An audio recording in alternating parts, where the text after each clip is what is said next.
Hello everyone, कैसे हैं आप सब। आई होप सब मस्त होंगे, स्वस्थ होंगे, ज़बरदस्त होंगे। तो दोस्तों, आज हम केमिस्ट्री का चैप्टर 2 का वैद्युत रसायन का एक महत्वपूर्ण टॉपिक निपटाने वाले हैं, जो बोर्ड पेपर के एग्जाम में 5 नंबर का आना ही आना तय होता है। तो ठीक है, आज हम बहुत बेसिक तरीके से देखेंगे और ये काफ़ी इंटरेस्टिंग भी है, अच्छा लगता है पढ़ने में, केमिस्ट्री का है, आपको बहुत अच्छा लगेगा। तो बने रहिए लास्ट तक। अगर नए हैं तो सब्सक्राइब कर देना चैनल को, अगर पुराने हैं तो ठीक है, एंड तक देखें। तो ठीक है, शुरू करते हैं।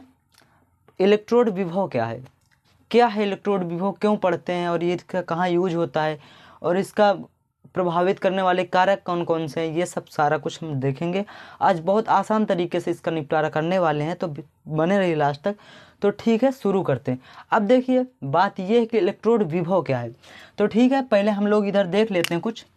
ये एक जिंक की जो है एक छड़ है, जिसे इलेक्ट्रोड कहते हैं। जिंक क्या है? ये छड़ है जिंक की, जिसे इलेक्ट्रोड कहते हैं। देखिए, जिंक एक धातु है और ये धातु की छड़ है जिंक। और ये जो है यहाँ पर ZnSO4 का विलयन है, यानी लवण विलयन है। अब देखिए, इसको यहाँ ऐसे क्यों रखा गया। देखिए, पर पहले परिभाषा पढ़ते हैं, फिर उसको समझाते हैं। देखिए ध्यान से देखिए, यहाँ पे ध्यान देने की ज़रूरत है। देखिए यहाँ पे लिखा है, जब किसी धातु के विलयन को, जब किसी धातु की छड़ को उसी धातु के लवण विलयन में डुबोते हैं, तो धातु तथा जो विलयन होता है उसके मध्य क्या, उसके बीच में विभवांतर उत्पन्न हो जाता है। उसे ही क्या कहते हैं? इलेक्ट्रोड विभव कहते हैं।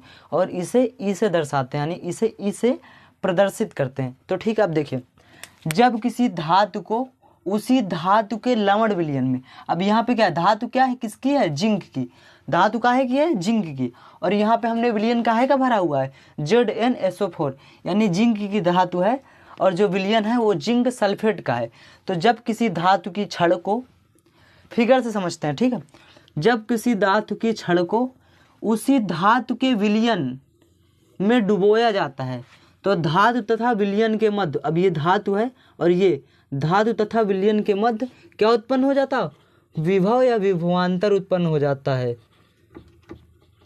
विभवांतर उत्पन्न हो जाता है, तो उसे हम लोग क्या कहते हैं? इलेक्ट्रोड विभव कहते हैं। और इसे काहे से प्रदर्शित करते हैं? इसे ई से प्रदर्शित करते हैं। देखिए, हमने ऊपर तो देख लिया, इसकी परिभाषा, इसकी थ्योरी भी देख ली, इधर फिगर भी देख लिया गया, बहुत आसानी से समझ में आ गया हमें।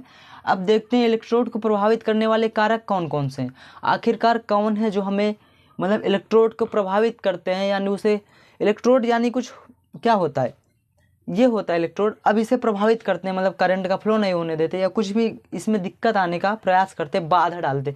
देखिए, प्रभावित करना यानी बाधा डालना। अब कौन कौन से कारक है जो बाधा डालते हैं, यानी इसे अच्छे से अपना काम नहीं करने देते, तो वही हम देखेंगे। देखिए, हमारा मतलब ये नहीं है कि पढ़ा दो बस हो गया, लेकिन उसे समझ में भी आना चाहिए ना, इसीलिए हम अच्छे से देखते हैं इसको। अब देखिए, प्रभावित करने वाले कारक कौन कौन से हैं।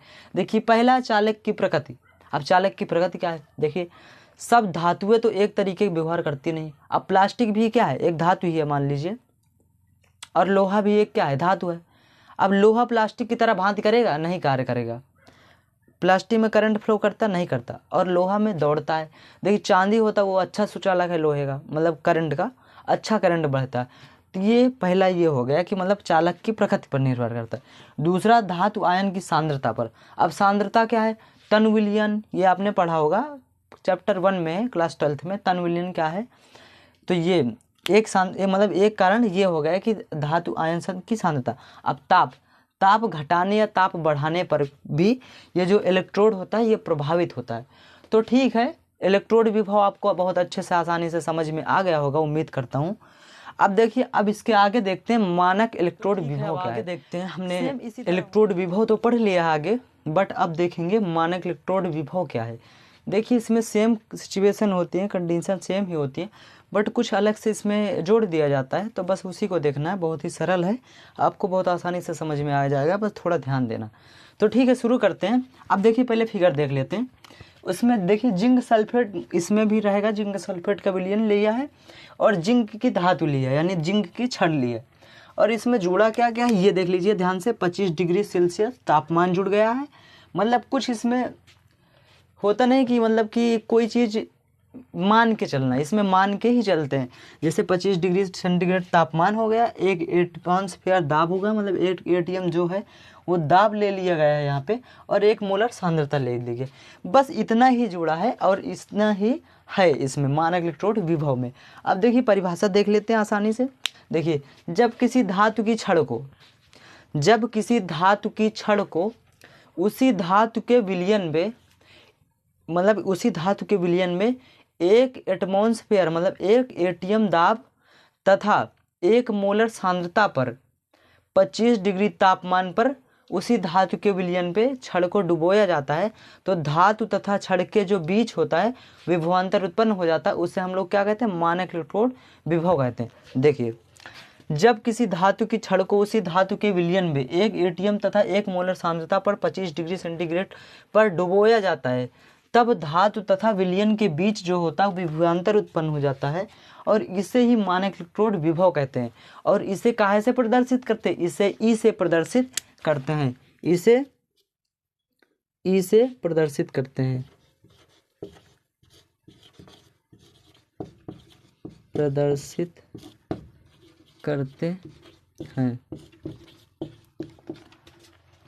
देखिए इसे ई से प्रदर्शित करते। देखिए हमने आपको इलेक्ट्रोड विभव बता दिया, मानक इलेक्ट्रोड विभव बता दिया। अगर आपने बहुत आसानी से, तो हमें पता है आपको समझ में आ गया होगा। अगर आपने ये क्लियर कर लिया, देखिए इधर डायग्राम भी आपको बता दिया है, ये मानक इलेक्ट्रोड वाला हो गया, और जो पहले बना था वो इलेक्ट्रोड विभव वाला हो गया। इन्हें ध्यान से देख लीजिएगा, पेपर में यही सब आना है और आते भी हैं। 5 नंबर आपके क्लियर हो जाएंगे, देख लीजिएगा। अगर नए हैं तो चैनल को सब्सक्राइब कर देना, पुराने हैं तो ठीक है, वीडियो को like share subscribe and comment कर देना।